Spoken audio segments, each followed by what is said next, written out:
Hi friends, ఎలా ఉన్నారు? అందరూ బాగున్నారా? నేనైతే చాలా బాగున్నాను. మీరు ఎలా ఉన్నారండి? నాకు కామెంట్స్లో చెప్పండి.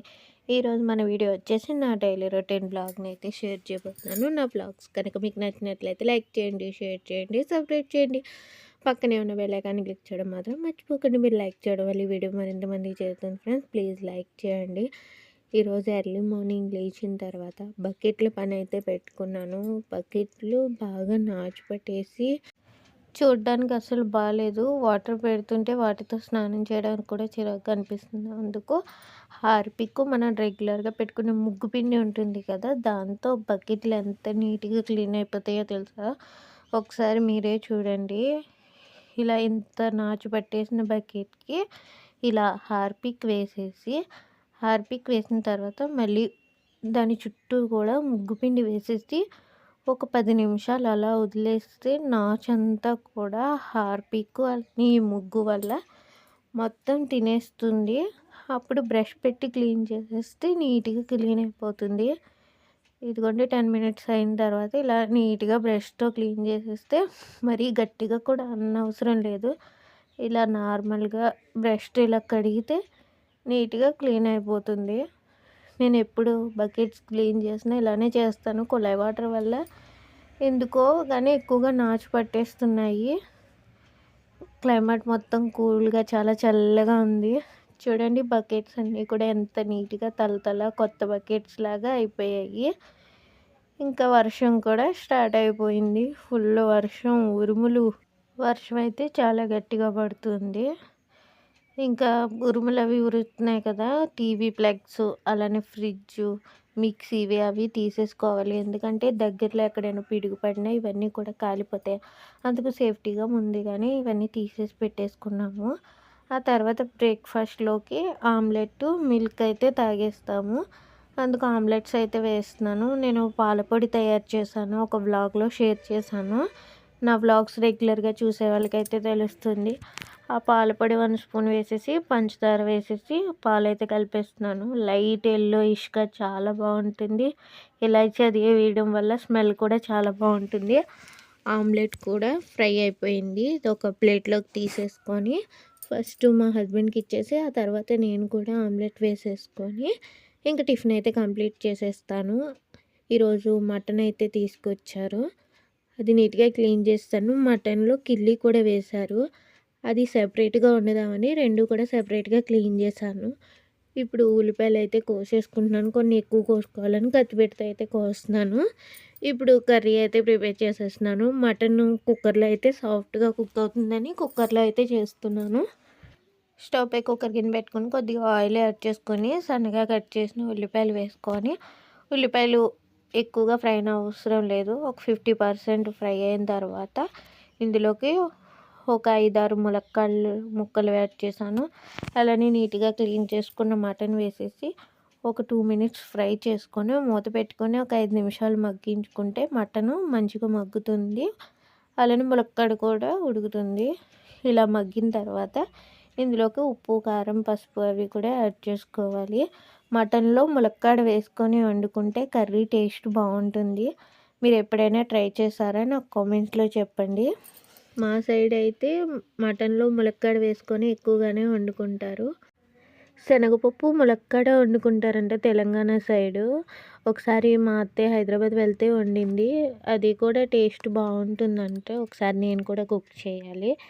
ఆ తర్వాత 1 స్పూన్ మసాలా కూడా యాడ్ చేసుకొని కొంచెం ఫ్రై చేసుకున్న తర్వాత వాటర్ యాడ్ చేసుకొని ఒక 3 విజిల్స్ పెట్టుకుంటే సరిపోతుంది. ముందుగా మటన్ మగ్గించేసాం కదా, అప్పుడే కొంచెం కుక్ అయిపోయి ఉంటుంది.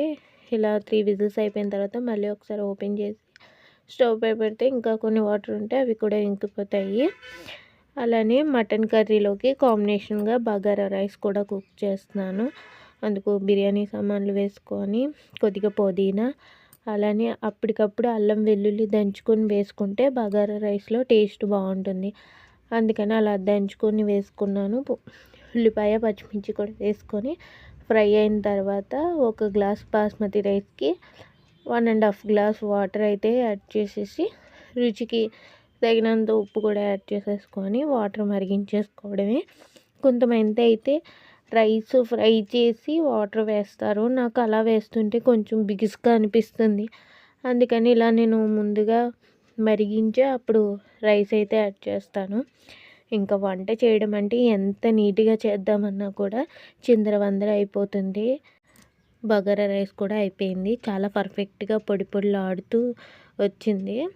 ఇంకా అది అయిపోయిన తర్వాత ఇంకా కిచెన్ క్లీనింగ్ పని అయితే పెట్టుకున్నాను. ముందుగా పెరుగు కూడా తోడు పెట్టేసుకుంటే పని అయిపోతుందని పాలు పెట్టి పెరుగు అయితే తోడు పెట్టేస్తున్నాను.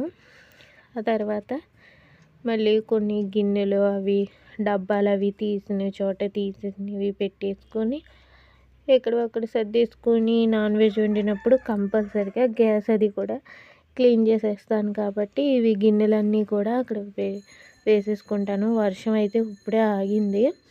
మొత్తం మాకు హాల్లో కూడా వర్షం పడిపోతుంది కదా, రెక్కల పురుగులు రెక్కలంతా కూడా హాల్ అంతా చిరాగ్గా అంటిపోయాయి. అవన్నీ తుడుచుకుని రావాలి.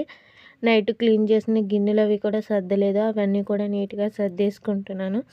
ఆ తర్వాత గ్యాస్ అంతా కూడా నీట్గా తడిగుడ్డ పెట్టేసి తుడిచేసి నేను గ్యాస్ తుడిచినప్పుడే టైల్స్ మీద అది కూడా నూనె మరకలు అవి పడతాయని చెప్పి అది కూడా నీట్గా తుడిచేస్తాను. తుడిచేసిన తర్వాత అప్పుడు వంటగది తుడుచుకుంటాను.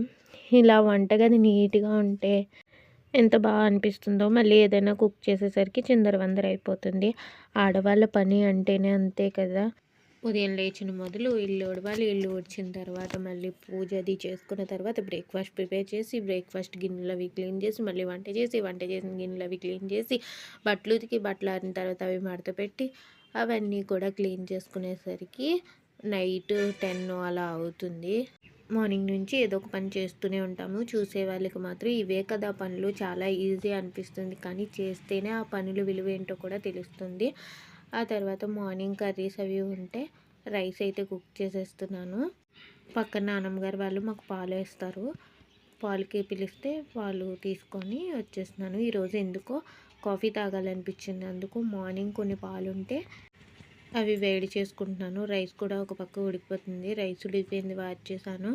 ఇంకా కాఫీ కూడా కలిపేసుకుంటున్నాను. టీ, బూస్ట్ పాలు ఇటువంటి కన్నా నాకు ఎందుకో కాఫీయే ఇష్టం. అందుకే ఎప్పుడైనా తాగాలనిపిస్తే కాఫీయే ప్రిపేర్ చేసుకొని తాగుతాను. ఇప్పుడు వేసిన పాలు కూడా కాచేసుకుని ఫ్రిడ్జ్లో పెట్టుకుంటే త్వరగా బాగా కడుతుందని చెప్పి మరిగించేసుకుంటాను. ఇంకా పాలు కాచేసుకున్న తర్వాత సగ్గుబియ్యం ఇడ్లీ అని యూట్యూబ్లో చూసాను. అవి ఎలా వస్తాయో చూడాలి. 2 గంటలే నానబెట్టాలి, ఎక్కువ నానబెట్టకూడదు అన్నారని నైట్ 6 కల్లా నానబెట్టాను. నానిన తర్వాత మా వారు 8కి అలా వచ్చారు. వచ్చిన తర్వాత ఇవి మిక్సీ అయితే పడుతున్నాను.